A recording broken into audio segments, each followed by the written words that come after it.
जो नया जो ब्रांच है उसकी चर्चा कर रहे थे हम लोग। तो नए ब्रांच में क्या एक नया चीज जोड़ा गया है, वो है कंपटीशन वाला। गांव में बच्चे जो हैं ज़्यादा कंपटीशन वाले, ये भी रहेगा। तो नीट का स्पेसिफिक जो ब्रांच है वो तो यहाँ चलेगा, 11th 12th 9th 10th एक फॉर्म में वहाँ चलेगा, और दूसरा एक कंपटीशन वाला भी शुरू कर रहे हैं वहाँ पे। तो जगह कहाँ है? मेरा गांव इधर है, धनौरा नराव, सुने लोग? हाँ सुने नहीं सुने हैं? डोरीगंज के आगे है। मेरा गांव है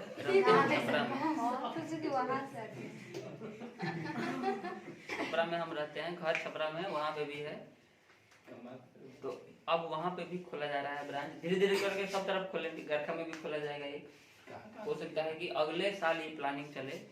इस साल जो है अपने गांव में चल रहा है प्लानिंग, वहाँ पे चल रहा है कंस्ट्रक्शन अभी, समझ गए? तो उस तरफ के अगर बच्चे हों तो उनको इन्फॉर्म कर दीजिएगा, अगर हैं तो, अगर नहीं है तो फिर अपने पढ़ाई पर ध्यान दीजिएगा। और गरखा तरफ जब खुलेगा तब आपको इन्फॉर्म किया जाएगा। तब तक अगर आप रहेंगे हमारे साथ, मतलब टच में अगर रहेंगे किसी भी तरीके से, तो इन्फॉर्म किया जाएगा। हम लोग अगला चैप्टर जो है वो है किसके बारे में? विकिरण के बारे में। तो कहा जा रहा है कि जो मैटर की मैटर की जो प्रॉपर्टी है, मैटर है, ध्यान से समझिएगा, दो बातें यहाँ पे आएंगी और इसी पे पूरा दुनिया है, पूरा यूनिवर्स जो है इसी दो बात पे चल रहा है। एकदम ध्यान से सुनिएगा, सारा जो मिथ है आपका चीजों के बारे में ये एकदम क्लियर होने वाला है। मैटर मतलब इसको बोलते हैं द्रव्य। अच्छा, द्रव्य आज द्रव में अंतर है, याद रखिएगा। हिंदी में जो पढ़ते हैं उनके लिए बता रहे हैं, इंग्लिश में तो मैटर ही बोलते हैं, लेकिन द्रव्य बोलते हैं किस में? हिंदी में। और द्रव इंग्लिश में क्या बोलते हैं? लिक्विड। तो दोनों में डिफरेंस है, ध्यान दीजिएगा, है ना। मैटर का मतलब द्रव्य और लिक्विड का मतलब द्रव। मैटर जो है वो तीन टाइप्स के होते हैं on the basis of state, अवस्था के आधार पर तीन प्रकार के, सॉलिड, लिक्विड और गैस। तो मैटर जो है तीन प्रकार का होगा, ऐसा उनमें ठोस, द्रव और गैस। यानी कि द्रव्य जो है वो कितने प्रकार के हो रहे हैं? तीन प्रकार के। मैटर तीन प्रकार के, यानी कि द्रव्य भी कितना प्रकार का? तीन प्रकार का। तो द्रव्य अलग और द्रव अलग, ठोस तो अलग है। जो नाम है ना चैप्टर का, अभी उसी को डिस्कस कर रहे हैं हम लोग, है ना। और नाम ही में से सब कुछ निकल के आएगा अभी। तो क्या नाम है? नाम है विकिरण तथा द्रव की द्वैत प्रकृति, dual nature of matter and radiation. दो टर्म आ रहा है यहाँ पे। तो एक टर्म तो है रेडिएशन और एक टर्म है मैटर। एक टर्म है रेडिएशन और एक टर्म है मैटर। तो जो रेडिएशन है ये टर्म आ रहा है आपके लाइट से, आ जाइए, एनर्जी से। और जो मैटर है वो टर्म कहाँ से है? मास से संबंधित है, द्रव से संबंधित है, जिसके पास मास वॉल्यूम वगैरह हो उसकी चर्चा। और अगर आप ध्यान से देखिएगा तो पूरा यूनिवर्स इन्हीं दो चीजों से मिलकर बना है। आप अपने आसपास जितना दूर तक नजर दौड़ा सकते हैं सब कुछ दौड़ा लीजिए, और इसके अलावा आपको कुछ भी नहीं मिलेगा। यानी कि पूरा का पूरा यूनिवर्स दो चीजों में बटा हुआ है, एक तो मैटर और एक एनर्जी। क्लियर है? एक मैटर और एक एनर्जी। मैटर मतलब द्रव्य, यानी कि वो ठोस भी होगा, द्रव भी हो सकता है और गैस भी हो सकता है। तो आप आसपास देखिए सब कुछ ज्यादातर ठोस है, उससे अलावा अगर देखिएगा तो द्रव मिल जाएगा, पानी हो गया, है ना, या फिर अल्कोहल हो गया, पेट्रोल हो गया, डीजल हो गया, केरोसिन हो गया, ये सब क्या है? लिक्विड फॉर्म में है। इसके अलावा जो मैटर ठोस के रूप में है, सॉलिड के रूप में है, ईंट हो गया, पत्थर हो गया, आप खुद हो गए। हालांकि आप ज्यादातर क्या है, 70 to 75% पानी ही है।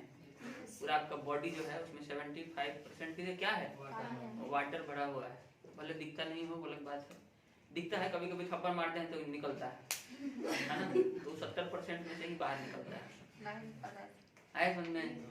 तो पानी और गैस जो है वो आप सिर्फ महसूस कर सकते हैं, देख नहीं सकते हैं। तो जो सांस ले रहे हैं वो कहाँ से है? गैस में। और गैस जो है वो प्रॉपर्टी है, अगर हमारे प्लेनेट की बात करें अर्थ की, तो इस पे ही है। बाकी जगह जो है गैसेस की जो फॉर्म है बहुत रेयर मिलते हैं। कुछ एक ही प्लेनेट है जहाँ पे गैसियस फॉर्म मिलेगा। जैसे कहाँ पे है? शुक्र पे है। शुक्र पे कार्बन डाइऑक्साइड की मात्रा बहुत ज़्यादा है। कुछ जान के आश्चर्य होगा कि सन के नजदीक कौन सा प्लेनेट है? मरकरी, बुध। और उसके दूसरे नंबर पे कौन है? वेनस, शुक्र बोलते हैं जिसको। लेकिन अगर आप देखिएगा तो जो नजदीक है उसको ज्यादा गर्म होना चाहिए था, लेकिन जब टेम्परेचर मापा गया तो वीनस का टेम्परेचर ज्यादा था एज कम्पेयर टू मरकरी। कारण था वही CO2 का पूरा एनवायरमेंटल कंडीशन। CO2 क्या करता है? एब्जॉर्ब करता है। वही ग्लोबल वार्मिंग जो हो रहा है हमारे यहाँ CO2 बढ़ने से, वहाँ ऑलरेडी बढ़ा हुआ है।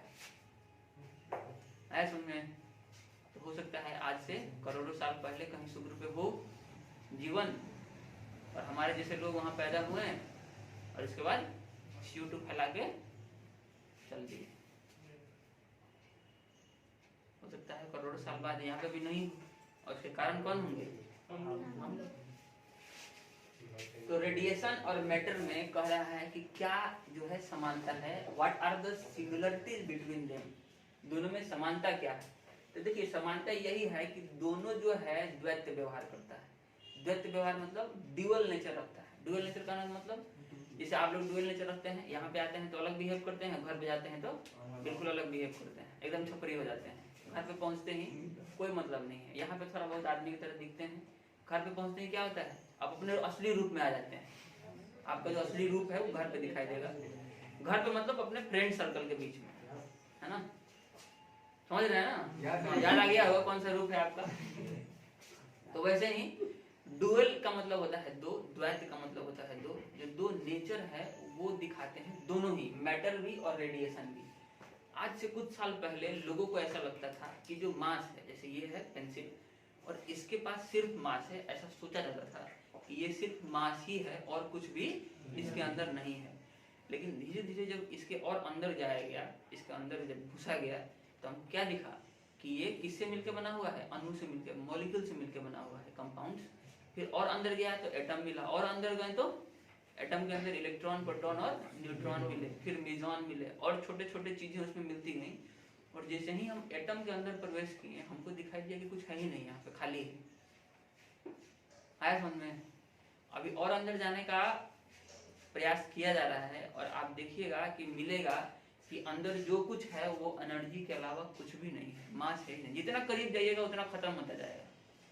ये चीजें जो आपको दिखाई दे रही हैं वो बाहर से दिखाई दे रही हैं, जैसे ही इसके करीब जाइएगा सब कुछ क्या होता जाएगा? खत्म होता जाएगा।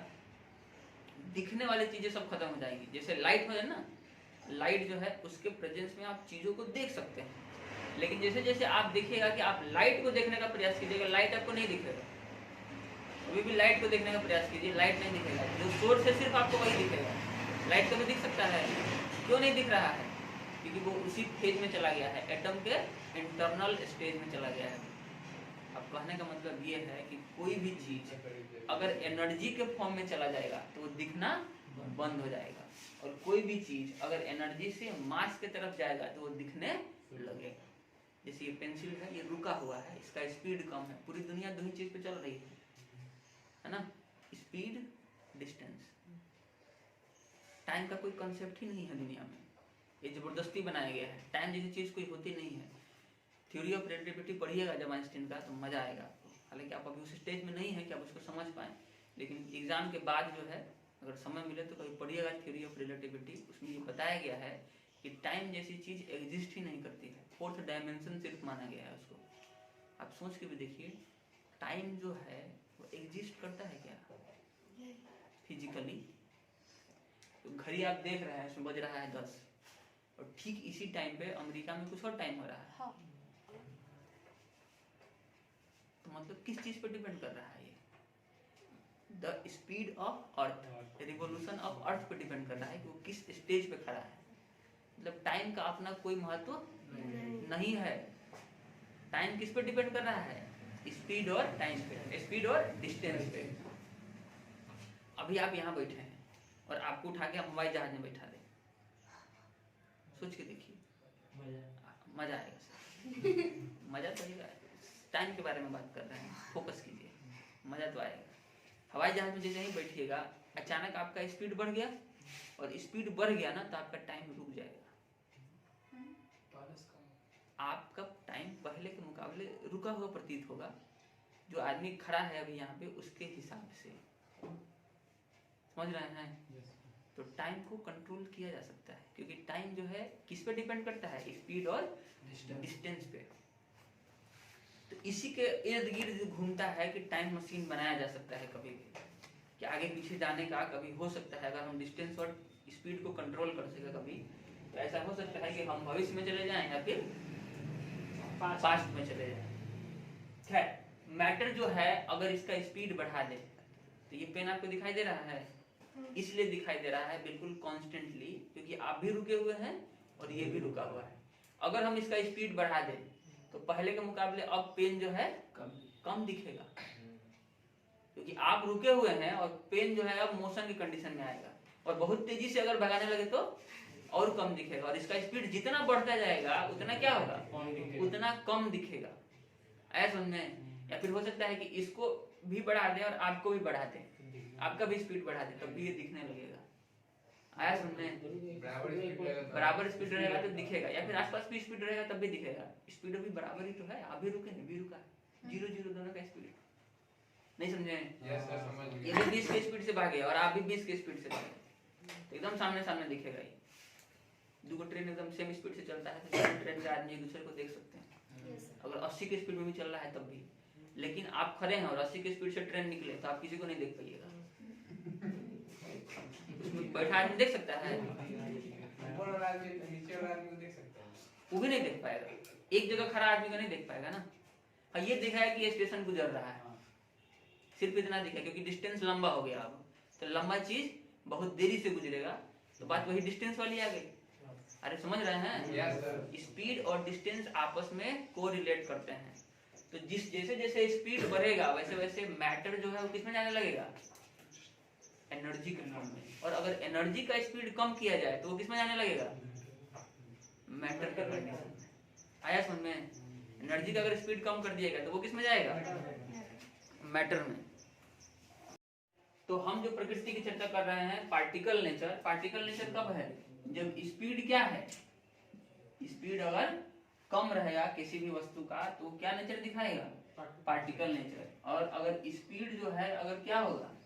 ज्यादा होगा तो कौन सा नेचर दिखाएगा? तो कौन सा नेचर दिखाएगा जी? तो वेव नेचर। पार्टिकल नेचर में स्पीड कम होगा और वेव नेचर में स्पीड ज्यादा होगा। ये वस्तु की प्रकृति है। स्पीड जानते हैं लोग ना? हाँ, गति, वेग।